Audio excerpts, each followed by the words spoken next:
Baik, terima kasih, eh, Sofi. Ya. Bismillahirrahmanirrahim. Assalamualaikum warahmatullahi wabarakatuh.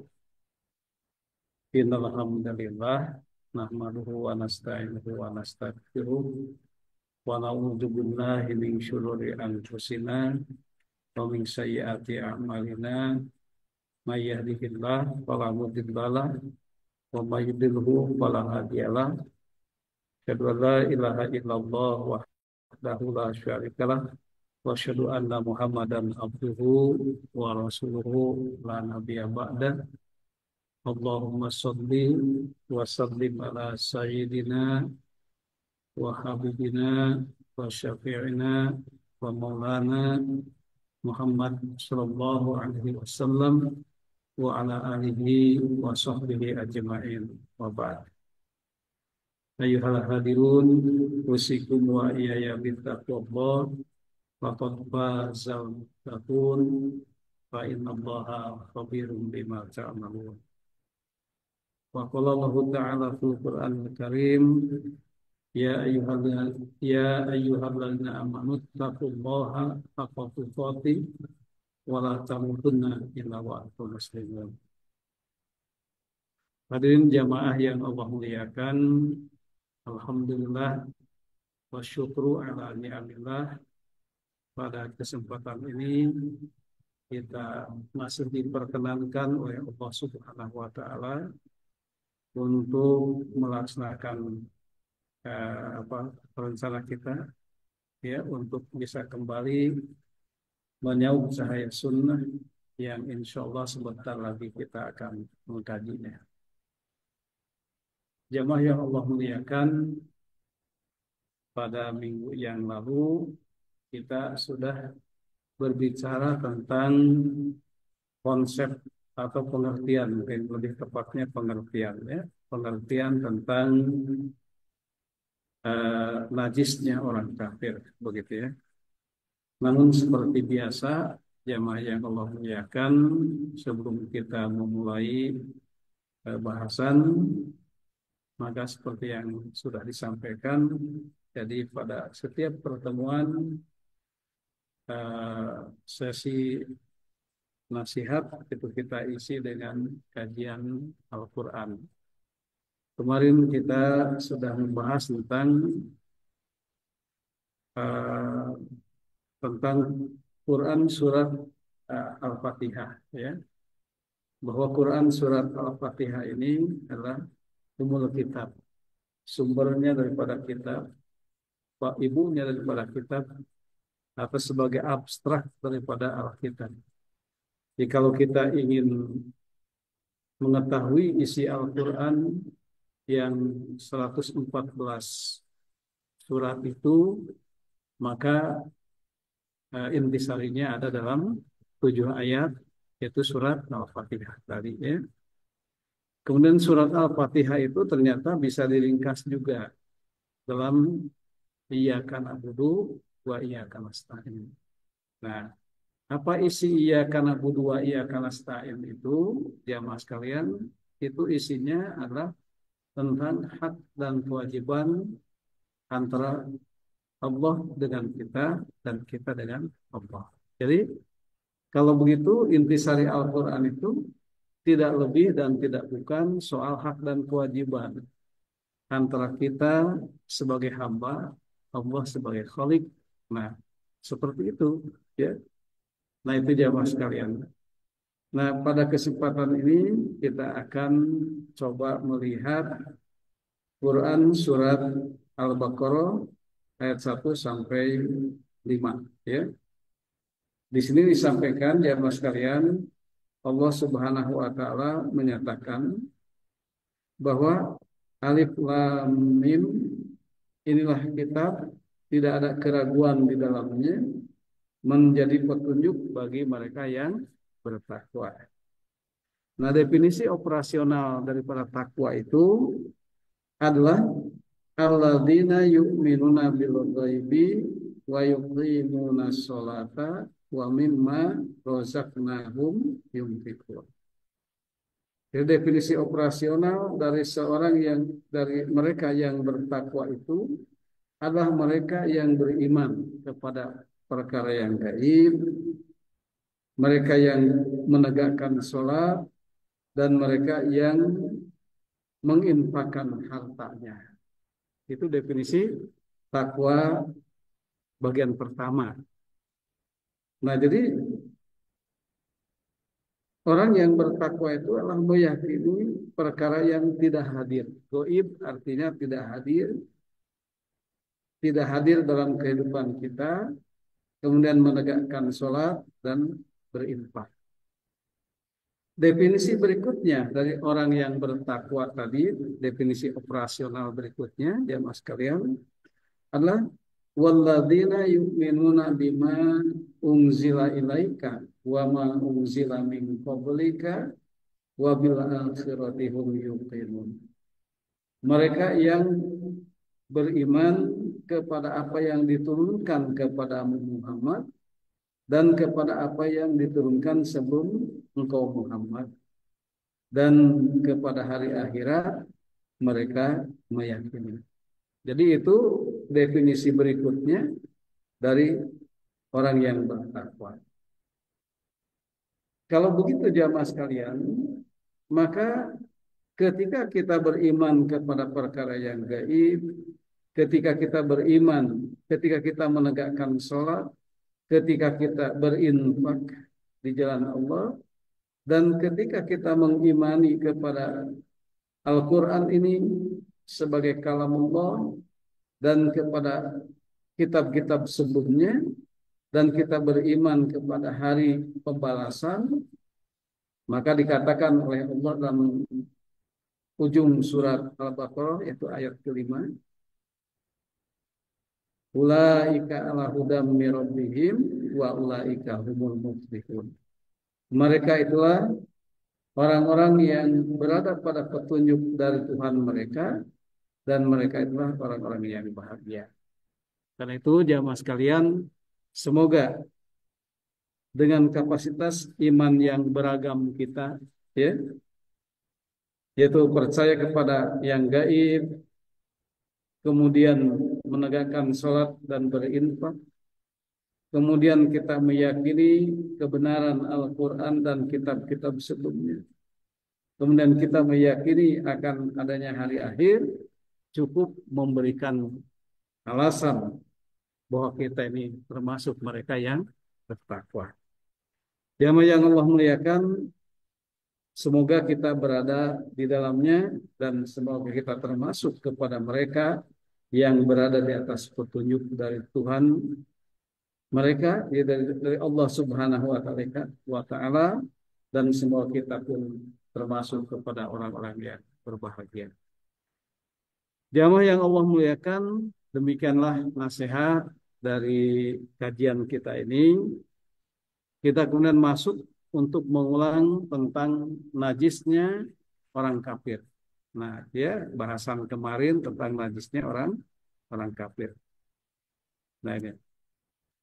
Jadi, jamaah sekalian, najisnya orang kafir itu maksudnya bukan najis dalam pengertian badannya najis atau alat-alat yang berada di sekitarnya yang disentuh orang kafir itu adalah najis. Tetapi najis yang dimaksud dalam Al-Quran dan dalam hadis yang sudah kita bahas adalah najis dalam pengertian akidah. Begitu. Najis dalam pengertian akidah, bukan najis dalam pengertian badannya atau yang disentuhnya adalah menjadi najis. Gitu. Jamaah yang Allah muliakan, itu bahasan yang kemarin. Pada kesempatan sekarang ini kita masuk kepada bab tentang kalau dalam player itu apakah bisa gitu ya?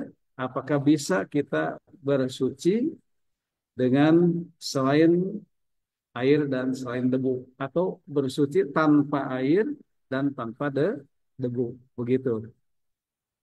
Jamaah yang Allah muliakan, baik kita sapa-sapa dulu Bapak Ibu yang alhamdulillah tengah bergabung, kemudian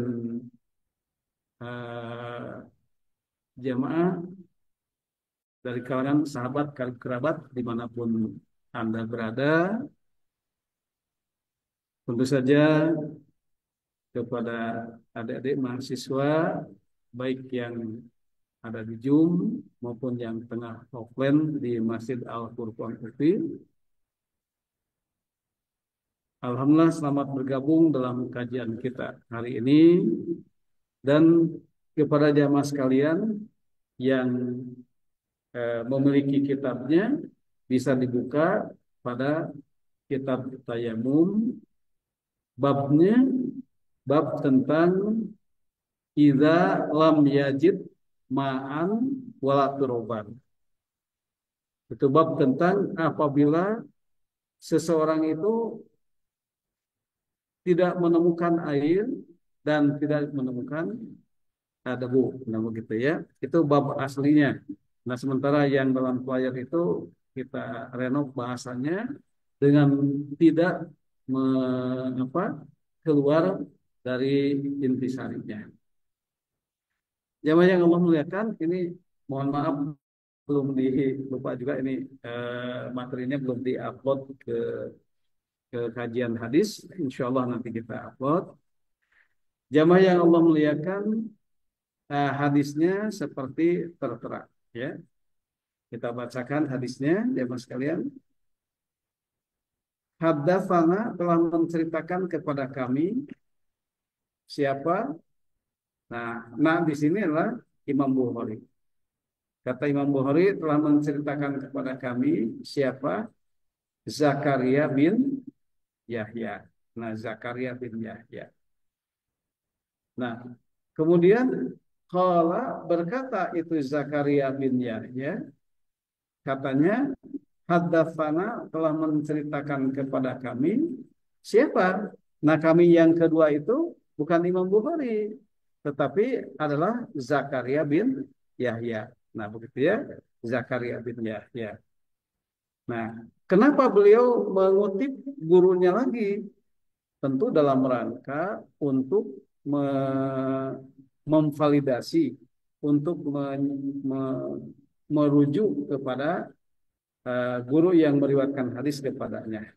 Nah, kata beliau, kata Zakaria bin Yahya, telah menceritakan kepada kami, yakni Abdullah bin Numair. Nah, berarti Abdullah bin Numair gurunya Zakaria bin Yahya. Kemudian qala berkata itu Abdullah bin Numair.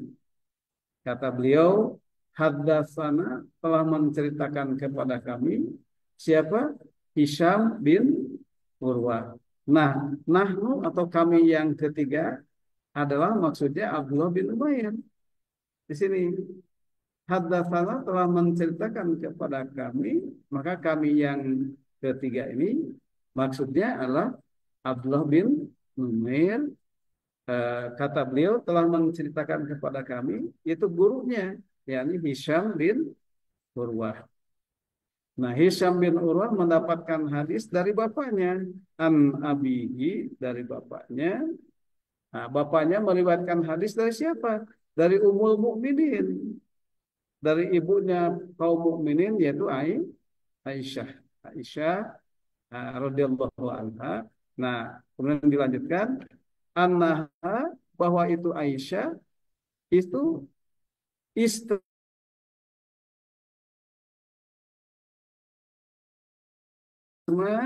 dari Asma bin Abi Bakar, dari adiknya, ya, adik kandungnya Aisyah, itu namanya Asma, meminjam apa? Pernah meminjam hiladah, kalung. Jadi Aisyah pernah meminjam kalung dari Asma, adiknya, gitu ya. Tiba-tiba pahalakat, kalung itu hilang, hilang di perjalanan, entah di mana, begitu ya. Nah, kemudian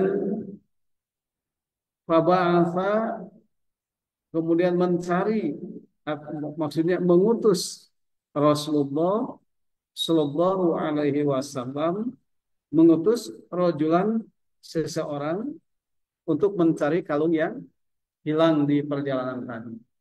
Ya, kemudian jamaah sekalian, wawajadaha, kemudian kalung itu ditemukan kembali. Nah, begitu ya. Nah,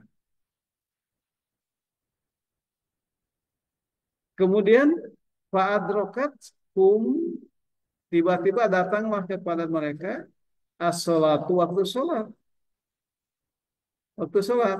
Nah, jadi kepada para sahabat saat itu datanglah waktu sholat, walaisa ma'ahu ma'un, namun bersama mereka, mereka tidak memiliki air untuk berwudu, begitu ya, tidak ada air untuk berwudu. Fasallu, kemudian mereka sholat tanpa wudu, begitu, sholat tanpa wudu. Kemudian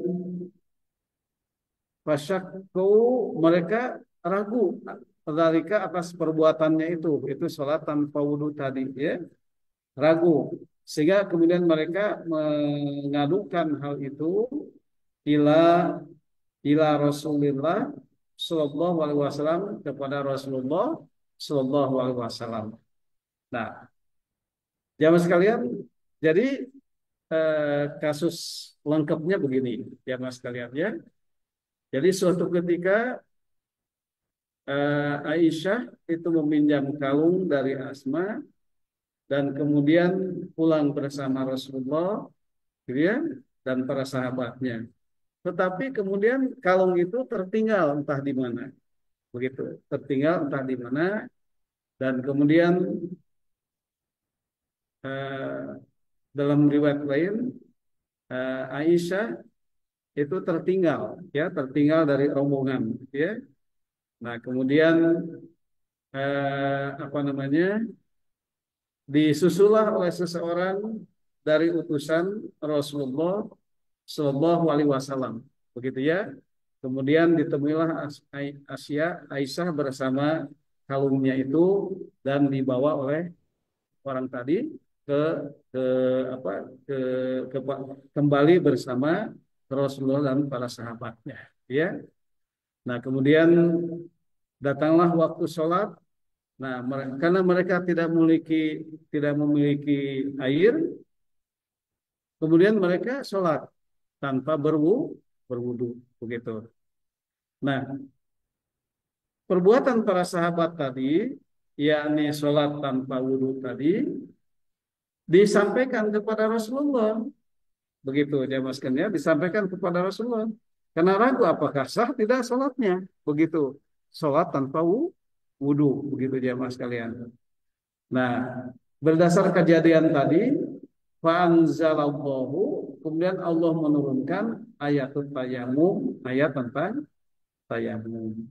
Nah, jadi ini asbab nuzul, asbab wurud. Kalau dalam hadis asbab wurud, ya, sebab-sebab lahirnya, disyariatkannya tayamum itu karena persoalan ini, gitu ya. Persoalan ini, ada para sahabat wudu, para sahabat tanpa wudu kemudian sholat karena tidak ada air, sehingga lahirlah ayat tayamum. Nah, kemudian jamaah sekalian, faqala berkata, siapa yang berkata? Usaid bin Hudair. Usaid bin Hudair berkata li Aisyah kepada Aisyah. Kata beliau, jazakillah khairan. Semoga Allah memberikan apa balasan yang terbaik kepadamu wahai Ummul Mukminin, wahai Aisyah radhiyallahu anha. Kenapa begitu? Kenapa tiba-tiba Usaid berterima kasih kepada Aisyah?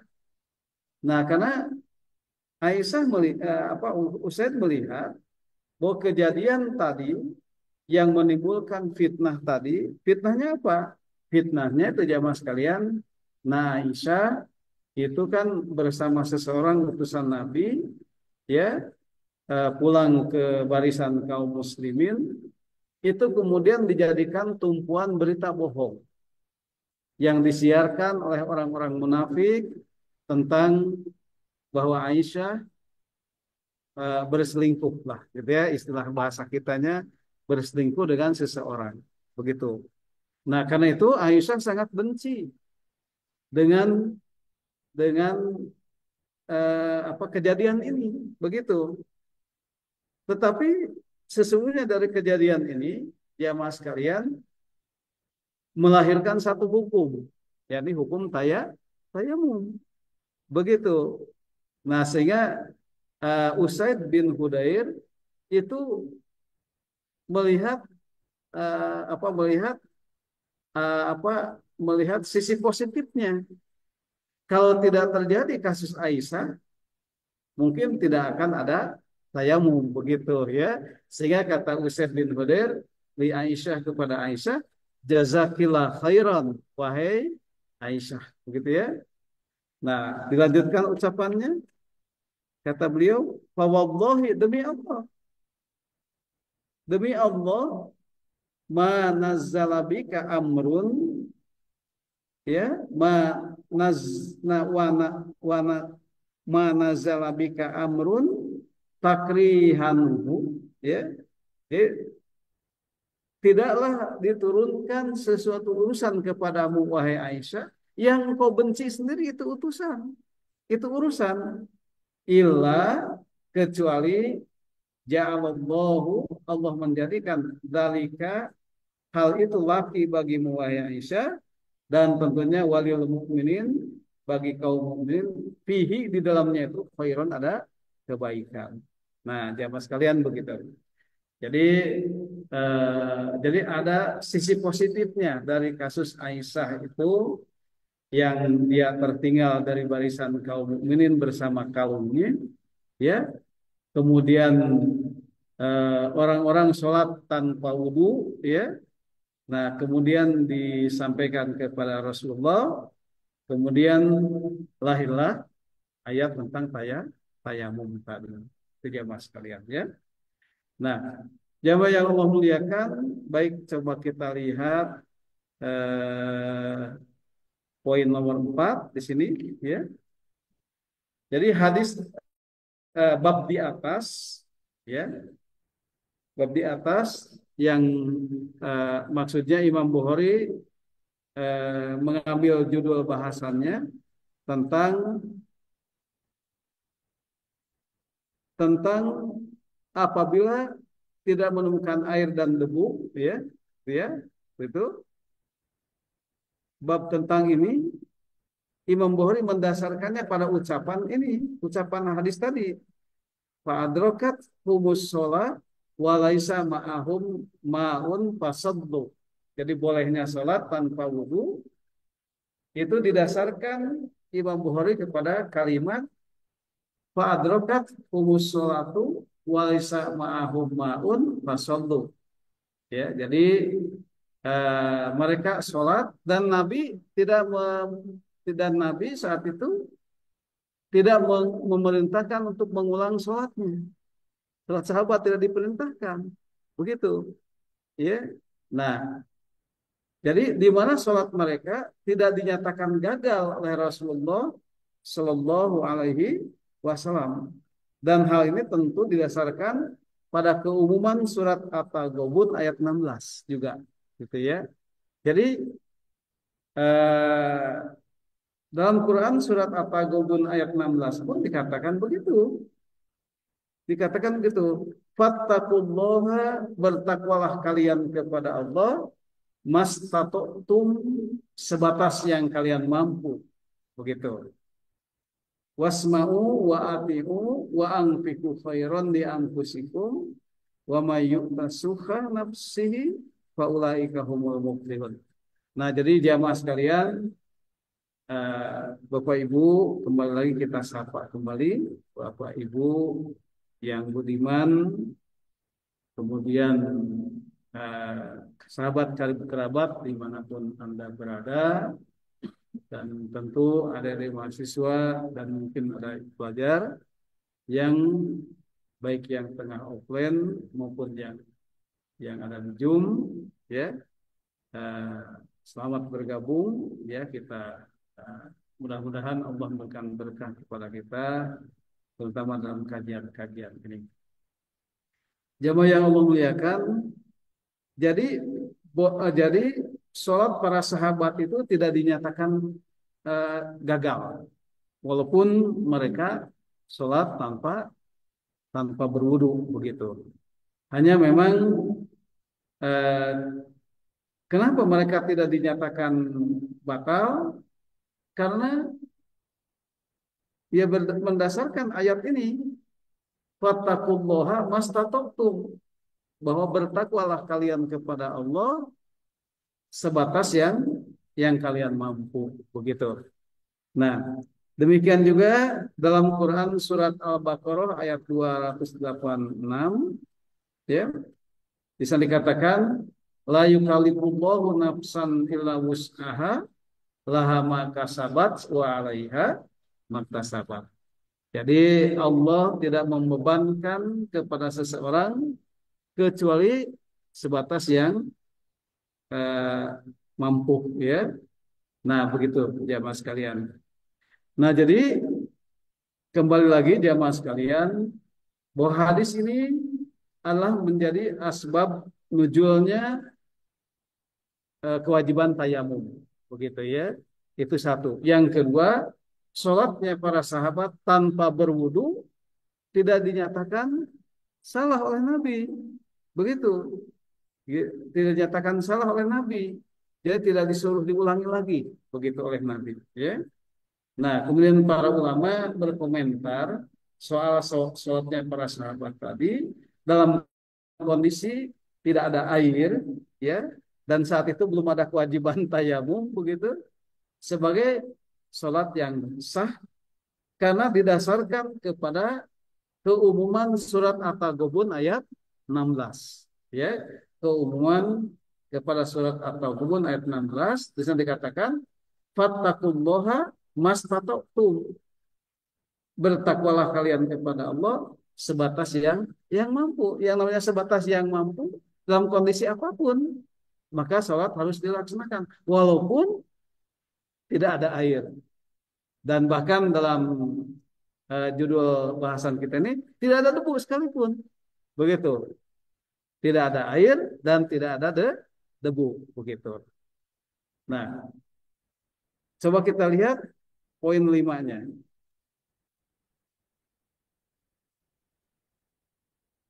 Nah, hadis ini terkait dengan tadi sudah disampaikan, ya.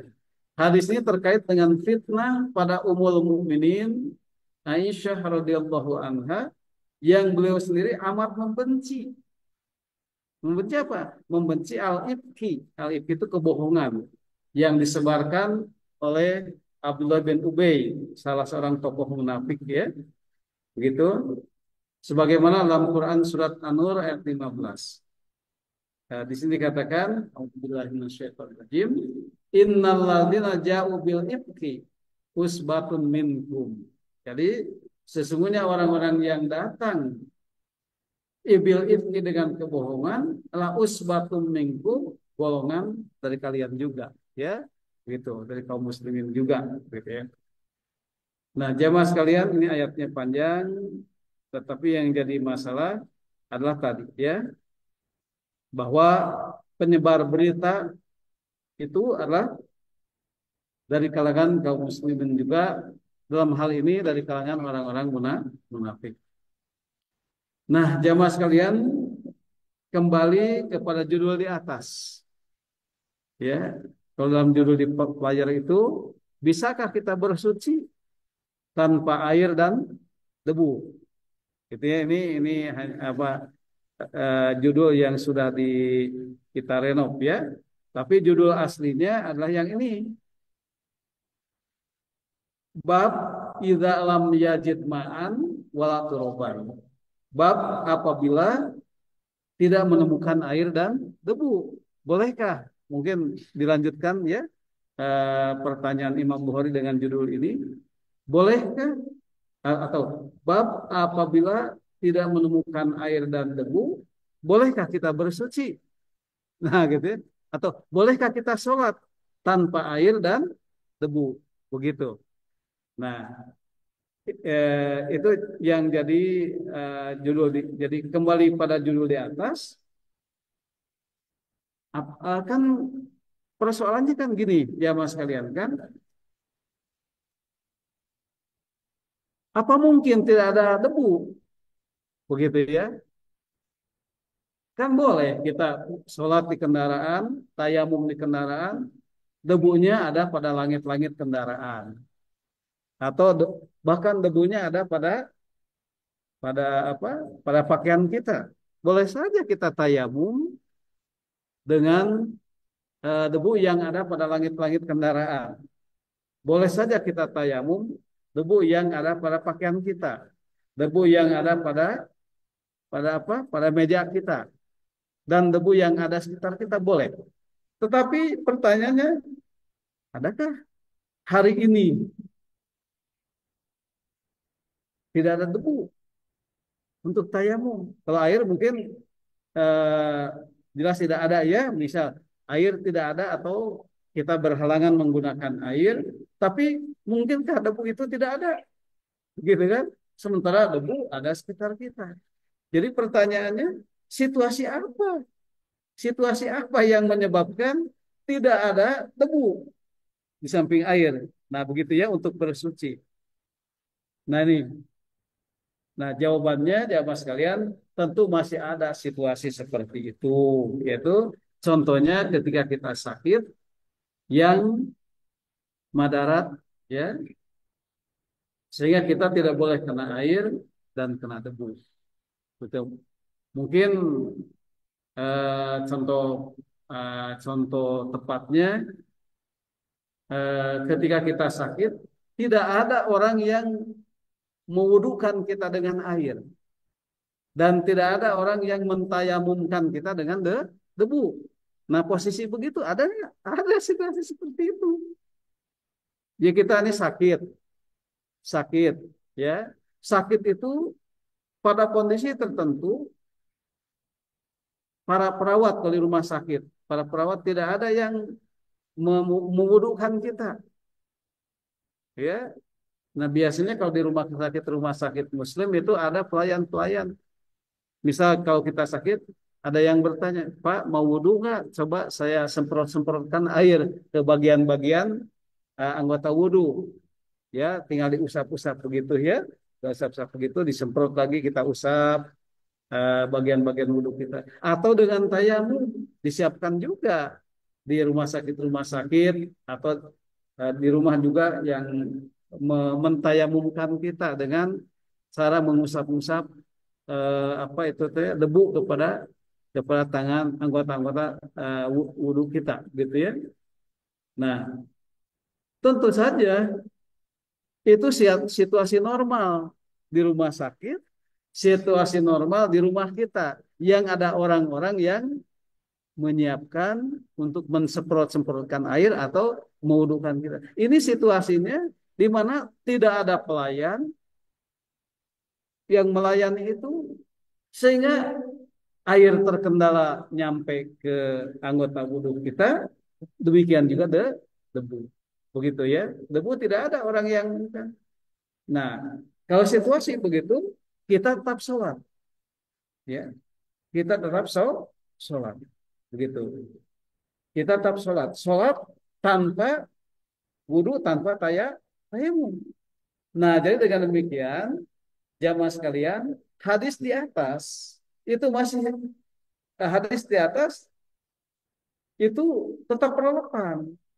Walaupun itu hadis tadi itu menjadi asbab nuzul daripada kewajiban tayamum, ya, tetapi perbuatan sahabat tadi tidak di yang itu tidak disalahkan oleh Nabi bahwa mereka sholat tanpa wudhu itu ternyata masih bisa kita lakukan relevan dalam kondisi-kondisi seperti tadi begitu.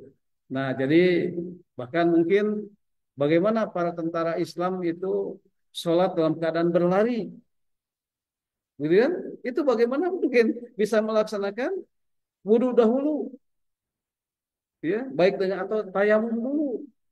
Kan boleh kita sholat dengan berlari dalam keadaan peperangan, gitu. Sholat, gitu.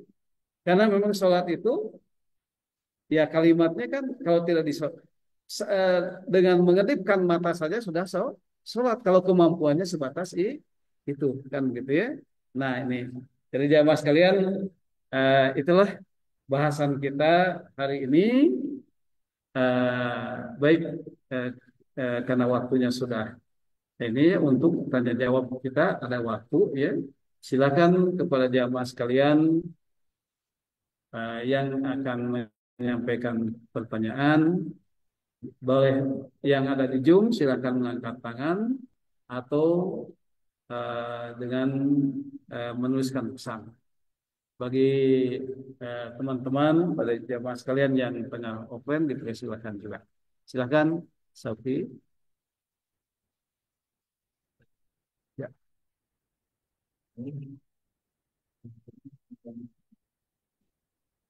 Pada yang offline kita dulu, boleh nampak kita dapat nanti masih bisa. Ya, silakan yang sambil menunggu dari Zoom, silakan yang offline, silakan. Baik, bismillah. Pak, izin bertanya. Yang dijelasinnya saya itu bukan itu, Pak. Buat posisi saya kita berarti nggak ada hal lain gitu. Saya kalau nggak ada air doang,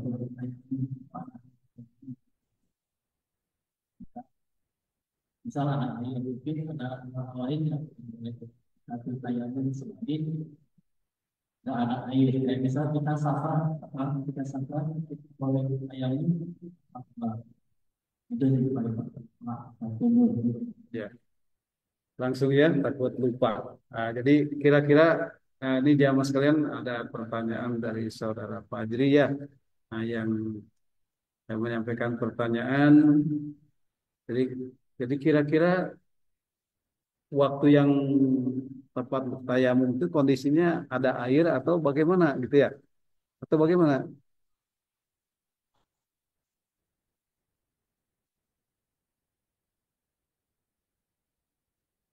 Nah, jadi ya, ya seperti itu. Ya Mas sekalian, ini pertanyaannya, apakah dibolehkan tayamum itu hanya dalam keadaan air tidak ada saja, atau bagaimana? Atau dalam kondisi ada air boleh tayamum, gitu kan? Nah itu jamaah sekalian ini eh, pertanyaannya. Sebenarnya jamaah sekalian tentang bab tayamum itu sudah kita bahas pada beberapa bahasan yang lalu, ya. Namun hari ini kita membahas dalam arti mengulang ada beberapa bahasan yang terlewat. Jadi karena ini kita akan lanjut ke Kitabul Adzan ya tentang adzan, tapi ternyata ada beberapa bahasan yang terlewat. Seperti yang kemarin kita membahas tentang najisnya orang kafir itu ternyata terlewat sehingga kita bahas. Nah hari ini tentang bab tayamum ada hal yang belum kita bahas, yakni bahasan yang tengah kita bahas hari ini. Jadi kembali ke pertanyaan saudara Fadil tadi, jamaah sekalian. Jadi tentang kewajiban tayamum itu apakah mutlak ketika air itu tidak ada, begitu ya? Nah, jamaah sekalian, Al-Quran yang menyatakan tentang tayamum tadi, yaitu bahwa ketika kita tidak menemukan air. Nah, ketika kita tidak menemukan air. Nah, itu Al-Quran menjelaskan seperti itu. Jadi, kita dibolehkan tayamum ketika tidak menemukan air. Tetapi definisi tidak menemukan air itu bukan bukan air itu tidak ditemukan. Jadi yang termasuk tidak menemukan air itu maksudnya ya ketika kita terkendala dengan air karena kita sakit, karena kita di perjalanan juga termasuk terkendala dengan air. Begitu. Jadi kalau kita misal eh, di kereta api, di kereta api kan ada toilet, ya. Di beberapa bis juga ada toilet, gitu ya. Bagaimana ini? Apakah kita di kereta api itu harus harus antri wudhu ke beberapa toilet yang terbatas di gerbong-gerbong terbatas? Nah itu. Nah, jadi ketika kita di perjalanan sehingga sulit mengakses air, air ada tapi sulit diakses, begitu ya? Maka itu termasuk bahwa kita tidak menemukan air, begitu. Kita di perjalanan kita ini sakit, sakitnya tidak boleh kena air, juga termasuk tidak menemukan air. Nah, begitu. Jadi definisi tidak menemukan air itu tidak berarti kita tidak menemukannya, tetapi kita terkendala. Terkendala karena di perjalanan, terkendala karena sakit. Demikian eh, jamaah sekalian, ini pertanyaan yang bagus dari saudara kita. Jadi karena dengan pertanyaan itu kita menjadi apa bahasannya lebih lebih dalam, gitu ya. Baik, sambil nunggu dari pertanyaan dari jamaah yang tengah di Zoom, maka kita buka kembali dari yang offline. Silakan ada yang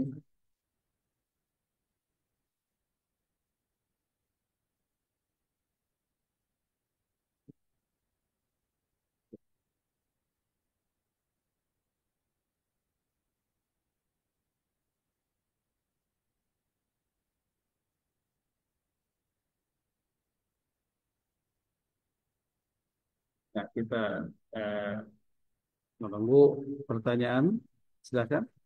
Baik, Bismillah. Izin bertanya untuk mengenai berdoa ya bersuci.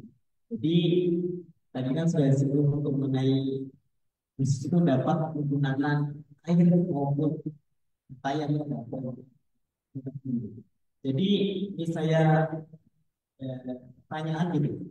Eh, Semisal baju kita Pak ya, baju kita itu terkena najis. Nah, itu bersucinya tuh biasanya kan emang dicuci atau bagaimana itu menggunakan air itu baik. Di semisal bersucinya itu selain menggunakan air itu apakah bisa itu bagaimana gitu? Ya, baik.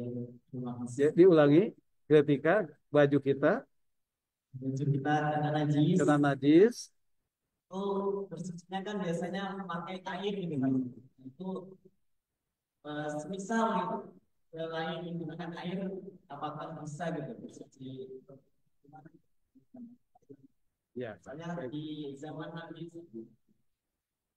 kan pernah gitu Pak bersucinya kan misal kena najis kayak kecil tuh di robek ya Pak di zaman Nabi tuh di robek Pak jadi Dirobek, dibuang ya, bagian yang kena. Nah, kalau zaman sekarang udah relevan gitu atau bagaimana gitu ya, baik. Ya, ini ada pertanyaan bagus sekali, jamaah sekalian dari saudara kita ya. Eh, jadi bagaimana kalau baju kita kena najis, Pada beberapa keterangan nanti dijelaskan, hanya keterangannya agak panjang ya. Jadi ada di apa disobek saja itu bajunya apa kain yang kena najisnya gitu. Apakah untuk hari ini hal seperti itu masih bisa kita lakukan begitu ya? Nah, tentu saja menghilangkan najis itu beragam, beragam. Hari ini eh, alat-alat untuk menghilangkan, untuk bersuci, menghilangkan najis itu pertama dengan air dan kedua dengan debu, dengan debu. Begitu ya, dengan debu. Nah, zaman dahulu mungkin bisa dengan dirobek, dibuang bagian najisnya. Hari ini boleh dilakukan juga dengan cara begitu. Namun rasanya untuk hari ini eh, tidak praktis, begitu ya, tidak praktis. Ya, sementara air tidak ada. Apakah dengan cara apa? Tentu dengan tanah, dengan tanah. Ini didasarkan kepada hadis Nabi ketika para ahwat, para wanita muslimah, ya, itu kan para wanita muslimah itu kan pakaiannya wajib di bawah mata kaki, ya. Pakaian wanita muslimah itu pakaiannya wajib di bawah mata kaki. Nah, kemudian ditanyakan kepada Rasulullah, kalau begitu pakaian para muslimah yang di bawah mata kaki itu pasti ketika berjalan menyentuh bagian-bagian tanah yang najis. Kan begitu ya? Menyentuh bagian-bagian tanah yang najis. Bagaimana ya Rasulullah? Ditanyakan begitu. Kata Rasulullah, bukankah pakaian itu pun juga menyentuh kepada tanah yang lain? Nah, begitu. Bukankah menyentuh pada tanah yang lain?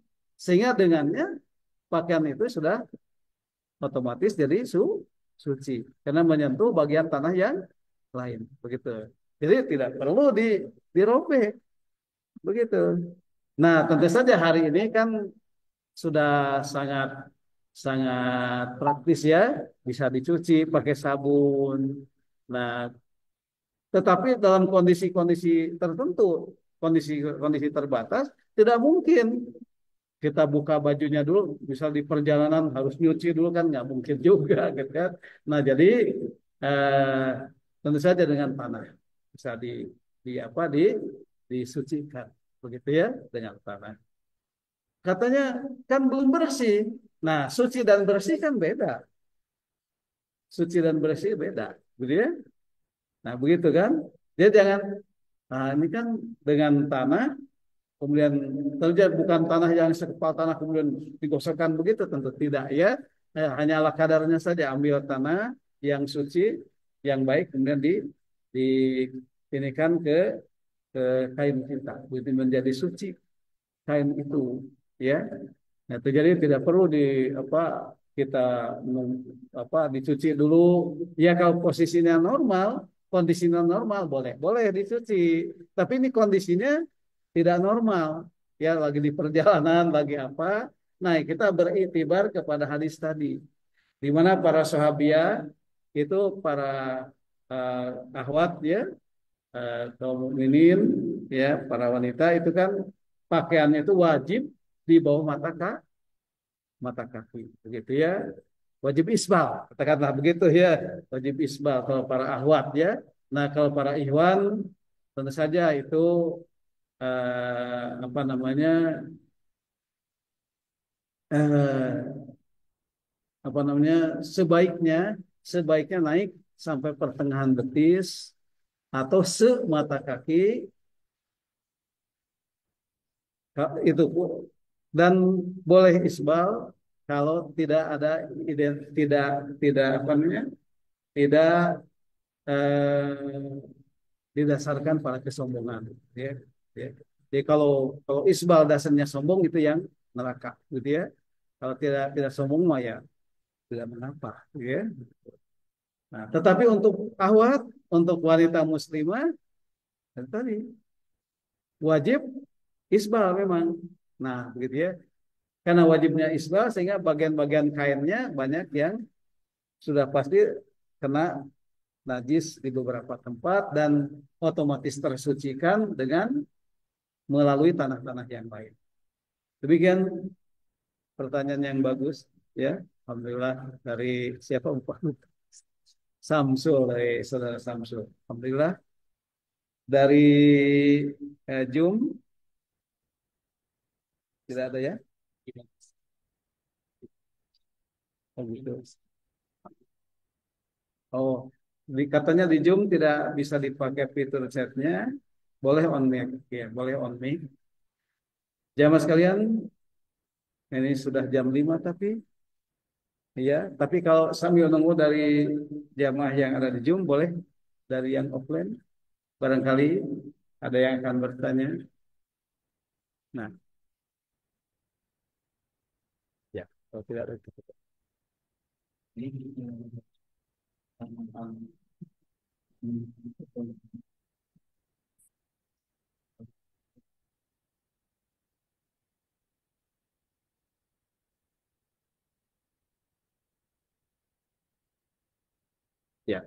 baik jamaah yang Allah muliakan, Alhamdulillah bahasan kita sudah selesai. Jadi eh, hadis Nabi yang kita bahas tadi, kesimpulannya hadis Nabi tadi adalah menjadi asbab nuzul daripada kewajiban tayamum, ya.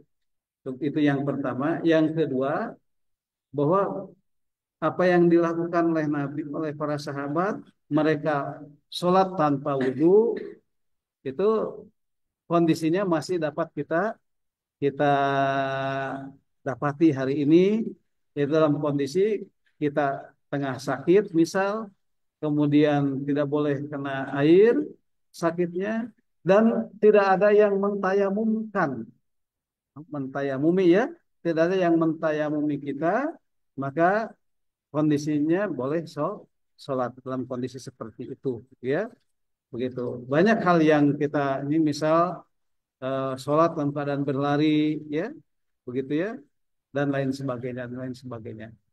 Nah, itu kondisi-kondisi darurat seperti itu masih boleh kita sholat dalam keadaan tidak tidak bersuci dengan air dan debu. Jamaah yang Allah muliakan, begitu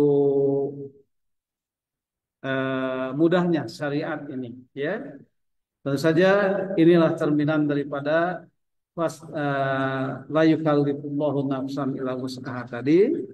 Dan itu mari kita tutup bahasan kita dengan doa akhir majlis. Subhanakallah wa bihamdika. Asyhadu an la ilaha illa anta astaghfiruka wa atubu ilaik. Assalamualaikum warahmatullahi wabarakatuh.